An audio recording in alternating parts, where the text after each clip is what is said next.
বগুড়ায় জাতীয় নাগরিক পার্টি এনসিপির উত্তরাঞ্চলের মুখ্য সংগঠক সার্জিস আলমের সমন্বয় সভাস্থলের পাশে ককটেল বিস্ফোরণ হয়েছে। বিকেলে বগুড়ায় জেলা ও উপজেলার নেতাকর্মীদের নিয়ে দলীয় সমন্বয় সভা চলার সময় জেলা পরিষদ চত্বরে দুটি ককটেল নিক্ষেপ করা হয়। এর মধ্যে একটি ককটেল বিস্ফোরিত হয়েছে, আর একটি নিষ্ক্রিয় অবস্থায় উদ্ধার করে পুলিশ।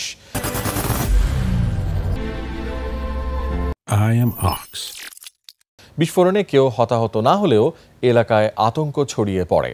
ঘটনার পরপরই পুলিশ ঘটনাস্থল ঘিরে ফেলে। পরে সার্জিস আলমকে জেলা পরিষদ ভবনে নেওয়া হয়। হামলার ঘটনায় সার্জিস আলম বলেন, যারা দেশকে অস্থিতিশীল ও ষড়যন্ত্র করছে সে ফ্যাসিস্ট ও তাদের দোসরদের আস্ফালন বাড়ছে।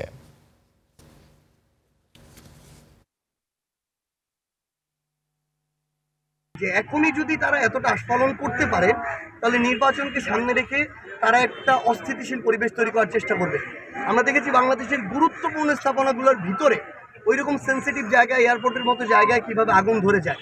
আমরা এটাকে কখনো মনে করি না এটা স্বাভাবিক প্রক্রিয়া, এটা অবশ্যই একটা চক্রান্ত বা ষড়যন্ত্রের অংশ। আমরা অন্তর্বর্তীকালীন সরকারকে অনুরোধ করব, তার এই নিরাপত্তা সংশ্লিষ্ট সকল বাহিনী এজেন্সিকে তারা যেন ওই রকম স্ট্রং নির্দেশনা দেন যে এই ধরনের ফ্যাসিস্টদের বা তাদের দোসরদের কিংবা ষড়যন্ত্রকারীদের এই আস্ফালনকে বন্ধ করতে হবে।